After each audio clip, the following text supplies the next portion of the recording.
In the hospital room, it suddenly became very quiet, as if someone had pressed the mute button. Usually, when a baby is born, everyone is happy and excited.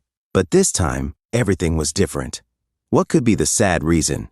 Find out in today's story, but before we move on, let us know where you're listening from. Dr. Evelyn was cradling a tiny girl in her arms. She had curly hair that looked like little clouds on her head.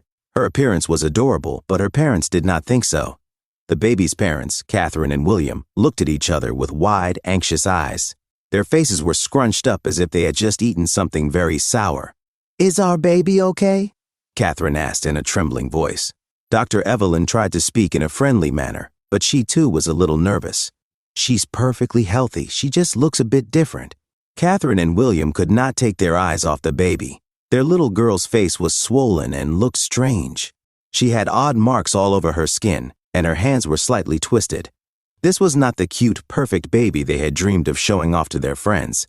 When it was time to be discharged from the hospital, Catherine and William behaved very strangely. They did not smile and hardly spoke while filling out the paperwork. Catherine pushed the stroller, but she looked as if she were carrying a heavy box rather than a tiny baby.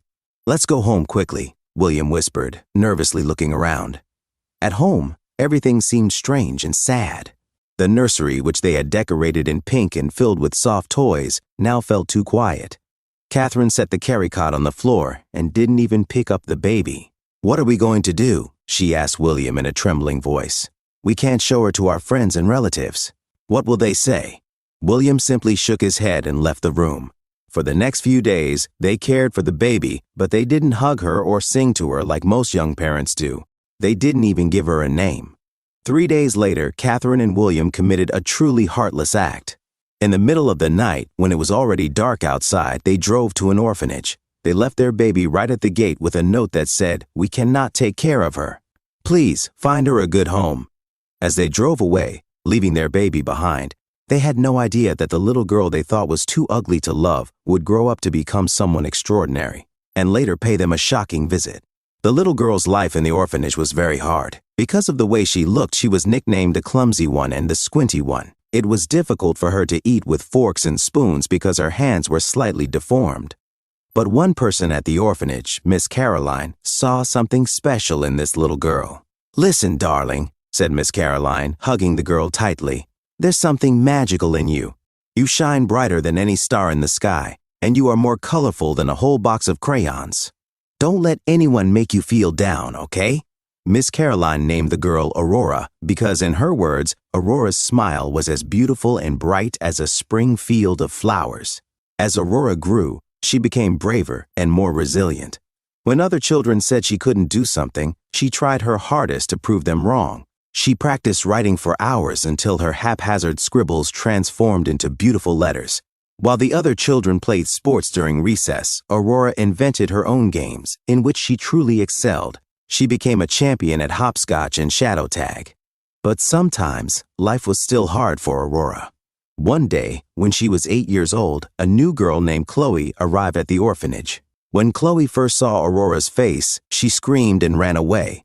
Aurora became so sad that she hid in the bathroom and cried. Miss Caroline found her there and hugged her tightly. It felt as if the embrace would last forever. "Do you remember what I always tell you, Aurora?" asked Miss Caroline. "True beauty comes from within," Aurora finished, wiping her nose with her sleeve. "That's right. And you, my dear, have the most beautiful heart I've ever seen," said Miss Caroline. After that day, Aurora made a very important decision. She would be especially kind to every new child who came to the orphanage, no matter how they reacted upon seeing her.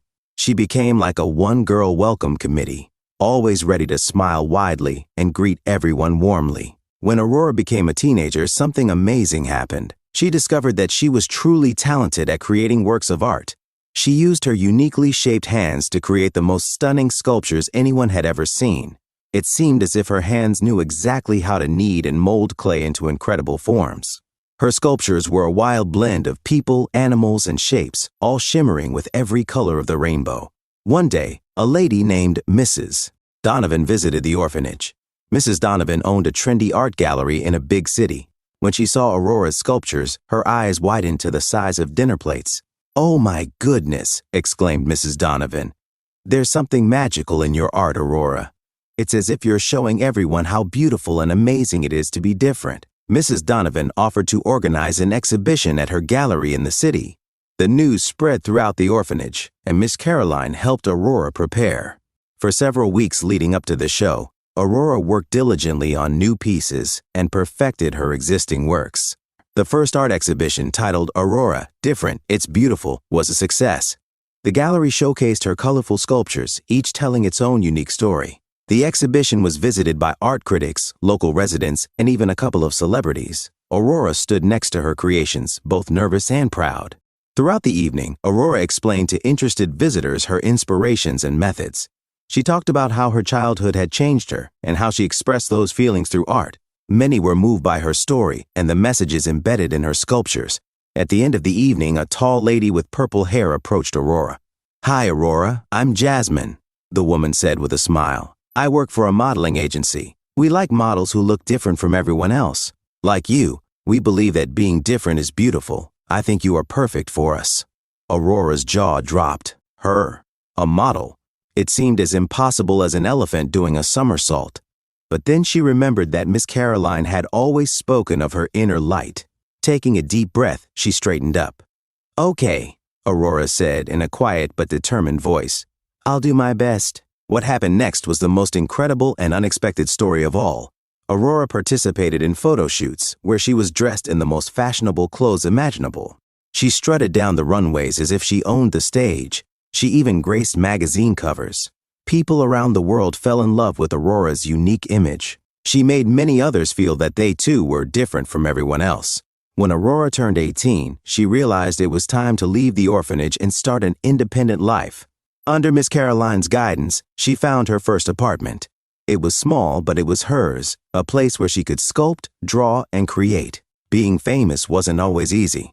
One day, Aurora was reading online comments about her latest photo shoot. Most were kind, but then she came across a comment that hit her like a punch to the gut. It said that anyone who would abandon a child must be a terrible person. That comment affected Aurora like a splash of cold water. She knew she had been abandoned at the orphanage, but reading it online made her sad and a little angry. Aurora decided it was time to uncover the truth about her past. She was determined to learn the truth about her biological parents, no matter what. With Miss Caroline's help, she hired a private detective named Jack Monroe, a former police detective known for his persistence in solving cold cases. John began by examining the orphanage records, focusing on the note that had been left with the baby. He conducted a handwriting analysis and checked to see if any fingerprints had been preserved. Unfortunately, these initial leads did not pan out. Then John broadened his search. He reviewed hospital records around Aurora's approximate birth date, looking for any births that matched her description. This process was exhausting and involved countless phone calls and visits to various hospitals in the area. A breakthrough came when John discovered the birth certificate of a girl born at the time Aurora had been placed in the orphanage. The parents' names were listed as Catherine and William Bennett. Digging deeper, John discovered that shortly after, the Bennetts had left the area. Aurora was born and then abandoned. John tracked the movements of Catherine and William over many years using his network of contacts. He monitored job changes and address updates. After several weeks of painstaking work, he finally determined their current location in a suburban area, just 2 cities away from the orphanage. With trembling hands, Aurora held a folder containing all the information John had gathered about the people who could be her parents. But thanks to Miss Caroline's support and her own courage, Aurora realized that it was time to confront her past and perhaps change her future. She would pay them a shocking visit. Aurora's heart pounded wildly as she stood before an ordinary-looking house. She wore a shiny dress, much more elegant than the clothes she had worn at the orphanage. Taking a deep breath, she knocked on the door. The door creaked open slowly. A man and a woman appeared. When they saw Aurora, their eyes widened and their mouths dropped open in astonishment. "Hello," Aurora said, trying to sound brave despite her trembling knees. "My name is Aurora. I believe I am your daughter." Catherine and William looked as if they were about to faint. "This cannot be," Catherine whispered in a very soft voice. "Please come in," William said in a breaking tone, as if he were nervous. Inside, the house felt heavy and tense, as if it were difficult to breathe.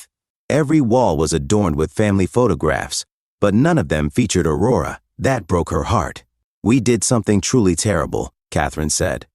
We were young and scared, William continued, staring at the floor. Ever since, we felt horrible every day about it, as if a heavy weight had been placed on our hearts.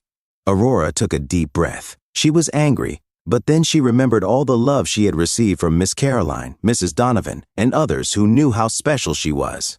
I didn't come here to upset you, Aurora said softly. I came to show you that the child you abandoned has grown into a beautiful person, inside and out. She took out her phone and showed them photographs, magazine covers where she looked like a queen, invitations to fashionable art exhibitions, and all those wonderful things she had done to help orphans around the world. It was like a slideshow of her best moments.